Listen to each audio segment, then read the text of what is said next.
मंजिल तो पहले ही लिख देती है, लेकिन उस मंजिल तक पहुंचने का रास्ता अचानक बदल देती है।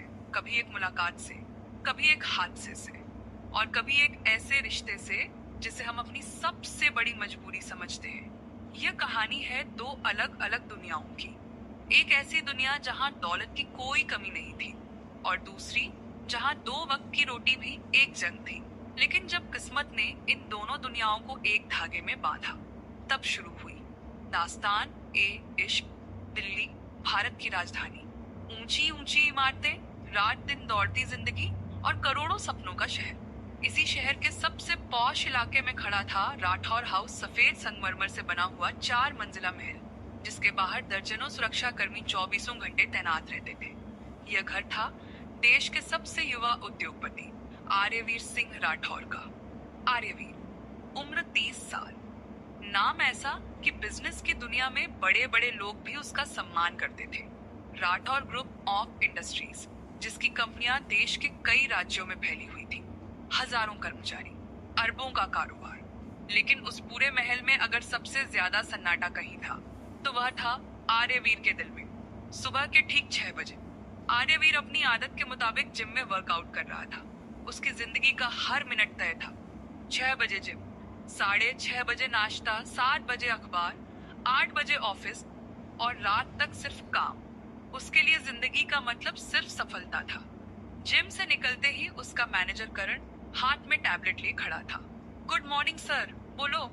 सर, आज 3 मीटिंग है, एक विदेशी डेलीगेशन भी आने वाला है। शाम को रॉयल बिजनेस अवार्ड में आपकी मौजूदगी जरूरी है। आर्यवीर ने सिर हिलाया। बाकी? सर, दादीमान आपका इंतजार कर रही हैं। यह सुनते ही आर्यवीर के चेहरे का सख्त भाव थोड़ा नरम पड़ गया। पूरी दुनिया में अगर वह किसी की बात टाल नहीं सकता था, तो वह थी उसकी दादी, सावित्री देवी राठौर। वह सीधे उनके कमरे में पहुंचा। सावित्री देवी भगवान की पूजा कर रही थी। आर्यवीर ने झुककर उनके पैर छुए। जी दादी, उन्होंने मुस्कुराते हुए उसके सिर पर हाथ फेरा। खुश रहो बेटा। कुछ पल दोनों चुप रहे। फिर दादी ने पूछा, एक बात पूछूं? जी, तुम खुश हो? आर्यवीर हल्का सा मुस्कुराया। मेरे पास सब कुछ है दादी। दादी ने उसकी आंखों में देखते हुए कहा। मैंने पूछा, तुम खुश हो? इस बार आर्यवीर के पास कोई जवाब नहीं था। दादी धीरे से बोली, बेटा, पैसा घर बना सकता है, परिवार नहीं। आर्यवीर समझ गया कि बात किस तरफ जा रही है। वह हल्का सा मुस्कुराया। फिर वही शादी वाली बात। हाँ, वही दादी, मुझे शादी नहीं करनी। क्यों? क्योंकि मैंने रिश्तों को टूटते देखा है। लोग प्यार नहीं, दौलत से प्यार करते हैं। दादी ने गहरी सांस ली। हर लड़की एक जैसी नहीं होती बेटा। आर्यवीर बिना कुछ कहे उठ गया। मुझे ऑफिस के लिए देर हो रही है। दादी बस उसे जाते हुए देखती रही। उनके चेहरे पर चिंता साफ दिखाई दे रही थी। उन्हें डर था कि कहीं उनका पोता पूरी जिंदगी अकेला न रह जाए। उधर मध्य प्रदेश के देवगढ़ गांव में सुबह की पहली किरणें मिट्टी के छोटे छोटे घरों पर पड़ रही थी। एक छोटे से आंगन में तुलसी के पास दीपक जल रहा था। सामने खड़ी एक लड़की हाथ जोड़कर भगवान से प्रार्थना कर रही थी। उसका नाम था गौरी। उम्र 22 साल, चेहरे पर मासूमियत, आंखों में सपने और दिल में अपनों के लिए अथाह प्रेम। गांव में उसकी सुंदरता की मिसाल दी जाती थी, लेकिन उसे अपनी सुंदरता से ज्यादा अपनी मेहनत पर गर्व था। उसने पूजा खत्म की और घर के अंदर आई। चारपाई पर उसके पिता रामप्रसाद बैठे खांस रहे थे। बाबा, ये दवा खा लीजिए। रामप्रसाद मुस्कुराए। पहले तू बैठ जा बेटी, सुबह से काम कर रही है। गौरी उनके पास बैठ गई। आज शहर जाना है बाबा, मास्टर जी ने कहा है बच्चों की नई किताबें ले आना। रामप्रसाद ने उसकी तरफ देखा। अपने लिए भी कुछ ले आना। पिछले 2 साल से नए कपड़े नहीं खरीदे तूने। गौरी हंस पड़ी। मेरे पुराने कपड़े अभी भी नए जैसे हैं। यह झूठ था, लेकिन वह अपने पिता को कभी परेशान नहीं होने देना चाहती थी। घर की हालत अच्छी नहीं थी। कुछ साल पहले रामप्रसाद की तबीयत बिगड़ गई थी। इलाज के लिए उन्होंने गांव के साहूकार से 5 लाख रुपए उधार लिए थे। ब्याज इतना बढ़ चुका था कि अब वह कर्ज लगभग 10 लाख तक पहुंच चुका था, और यही कर्ज उनकी जिंदगी का सबसे बड़ा बोझ बन चुका था। उसी समय घर के बाहर किसी ने जोर से दरवाजा खटखटाया। धड़ाम धड़ाम धड़ाम। गौरी ने दरवाजा खोला। सामने 3 आदमी खड़े थे। उनके चेहरे देखकर ही समझ आ गया, वे महेश साहूकार के आदमी थे। उनमें से एक ने कड़क आवाज में कहा, राम प्रसाद से कह दो, महेश मालिक ने आखिरी चेतावनी भेजी है। गौरी का दिल तेजी से धड़कने लगा। उसने धीरे से पूछा, क्या बात है? महेश के आदमी ने घर के अंदर झांकते हुए ऊंची आवाज में कहा, राम प्रसाद, बाहर निकलो। बहुत दिन हो गए तुम्हारी बातें सुनते सुनते। अब हिसाब करने का समय आ गया है।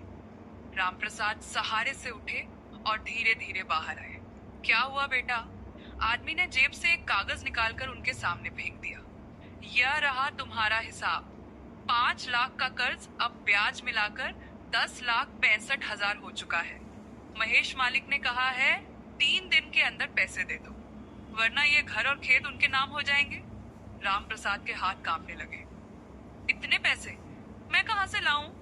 दूसरा आदमी हंस पड़ा। यह हमें नहीं पता, हमें सिर्फ पैसे चाहिए। गौरी आगे बढ़ी। भैया, मेरे बाबा बीमार हैं, थोड़ा और समय दे दीजिए। पहला आदमी कुछ पल उसे देखता रहा, फिर बोला, समय तो बहुत मिल चुका, अब 3 दिन से 1 घंटा भी ज्यादा नहीं मिलेगा। तीनों आदमी वहां से चले गए। उनके जाते ही राम प्रसाद जमीन पर बैठ गए।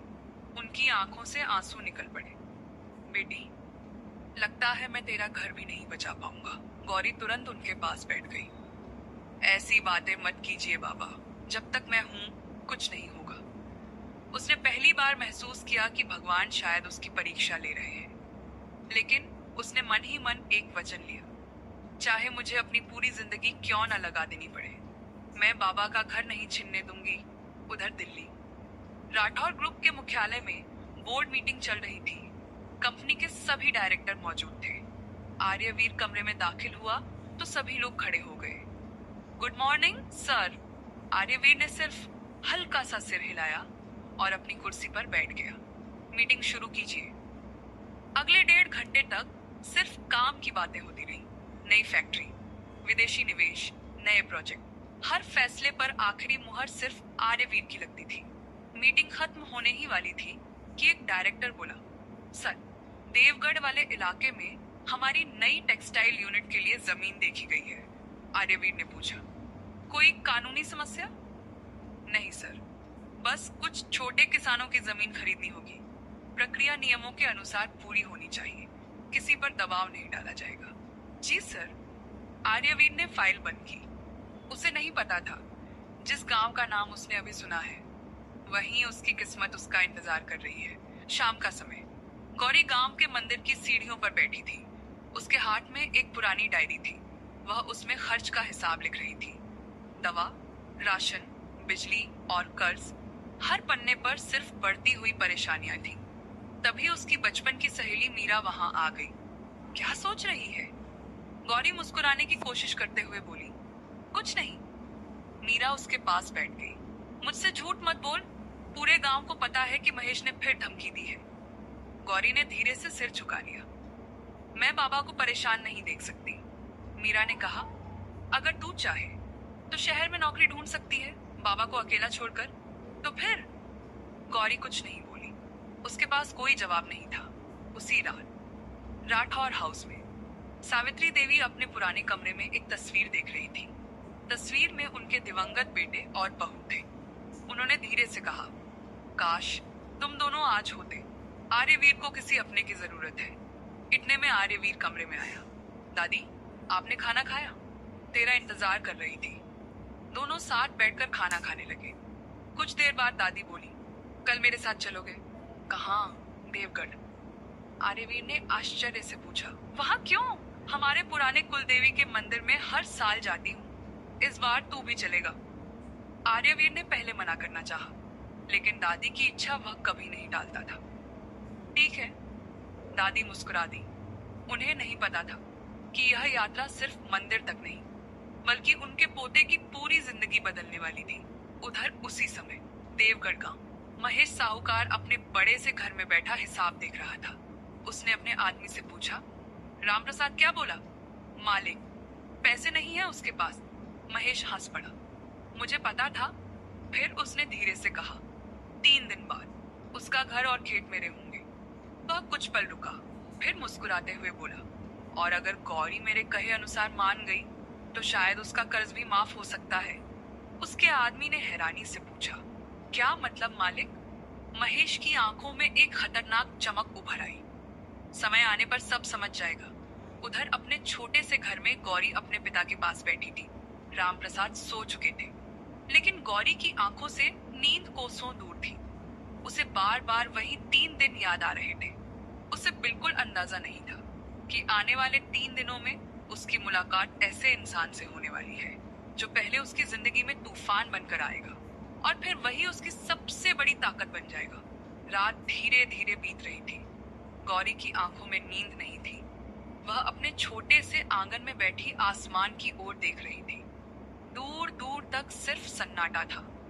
हवा की हल्की सरसराहट और कहीं कहीं कुत्तों के भौंकने की आवाजें उस रात को और भी गहरा बना रही थी। उसने दोनों हाथ जोड़ ली। हे भगवान, मैंने आज तक किसी का बुरा नहीं किया।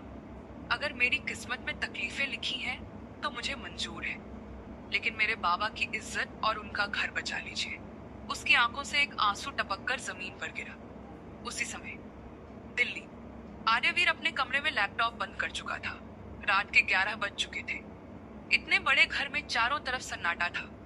उसने कमरे की खिड़की खोली और बाहर देखा। पूरा शहर रोशनी से जगमगा रहा था, लेकिन उसके चेहरे पर वही खामोशी थी। तभी उसकी नजर सामने रखी एक पुरानी तस्वीर पर पड़ी। उस तस्वीर में उसके माता पिता थे। आर्यवीर ने तस्वीर हाथ में उठाई। अगर आप दोनों होते तो शायद सब कुछ अलग होता। वह बचपन में ही अपने माता पिता को एक सड़क दुर्घटना में खो चुका था। उस दिन के बाद उसने किसी पर भरोसा करना लगभग छोड़ दिया था। उसकी दुनिया सिर्फ उसकी दादी और उसका काम रह गई थी। उसने तस्वीर वापस रखी और धीरे से बत्ती बंद कर दी। उसे बिल्कुल अंदाजा नहीं था कि अगले 24 घंटे उसकी जिंदगी की दिशा बदलने वाले हैं। अगली सुबह देवगढ़ गांव। गौरी हमेशा की तरह जल्दी उठी। उसने घर का काम निपटाया और अपने पिता को नाश्ता कराया।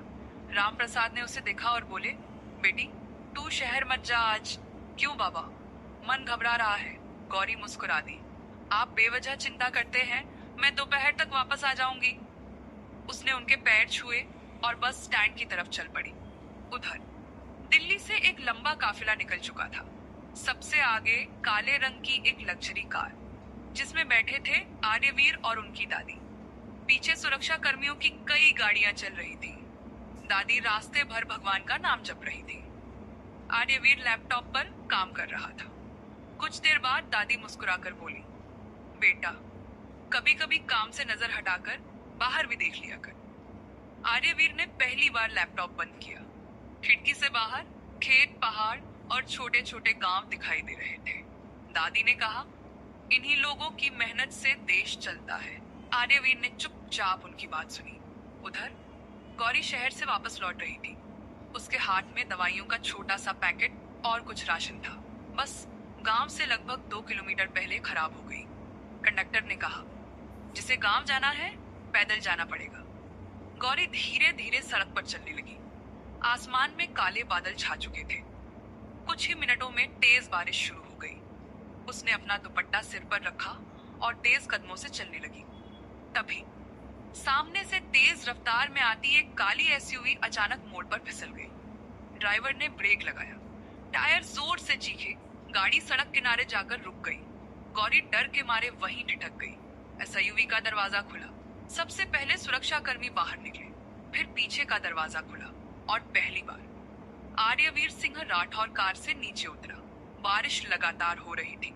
आर्यवीर ने एक नजर सामने खड़ी उस भीगी हुई लड़की पर डाली। गौरी ने भी पहली बार उसे देखा। दोनों की नजरें कुछ पल के लिए मिली। फिर आर्यवीर ने बिना कुछ कहे ड्राइवर से पूछा, सब ठीक है? जी सर। बस सड़क फिसलन भरी थी। आर्यवीर वापस कार की तरफ बढ़ गया। उधर गौरी भी चुपचाप अपनी राह चल दी। दोनों ने एक दूसरे का नाम तक नहीं पूछा। उन्हें क्या पता था कि किस्मत ने उनकी पहली मुलाकात करा दी है, लेकिन असली कहानी अभी शुरू भी नहीं हुई थी। उसी समय महेश साहूकार के घर में एक आदमी दौड़ता हुआ आया। मालिक, शहर से खबर आई है क्या? राठौर ग्रुप वाले इसी इलाके में बड़ी फैक्ट्री लगाने वाले हैं। महेश के चेहरे पर लालच भरी मुस्कान फैल गई। मतलब करोड़ों का खेल शुरू होने वाला है, उसने धीरे से कहा। और इस खेल में राम प्रसाद की जमीन भी मेरे बहुत काम आएगी। उसे जरा भी अंदाजा नहीं था कि जिस आर्यवीर राठौर के नाम से वह मुनाफे के सपने देख रहा है, वही एक दिन उसके सबसे बड़े दुश्मन बनने वाला है। उधर बारिश में भीगती हुई गौरी अपने घर पहुंच गई। दरवाजा खुला हुआ था, घर के अंदर सामान बिखरा पड़ा था और राम प्रसाद जमीन पर बेहोश पड़े थे। गौरी के हाथ से दवाइयों का पैकेट गिर गया। वह चीख उठी, बाबा! उसकी चीख पूरे गांव में गूंज उठी। क्या राम प्रसाद बच पाएंगे? महेश ने ऐसा क्या किया?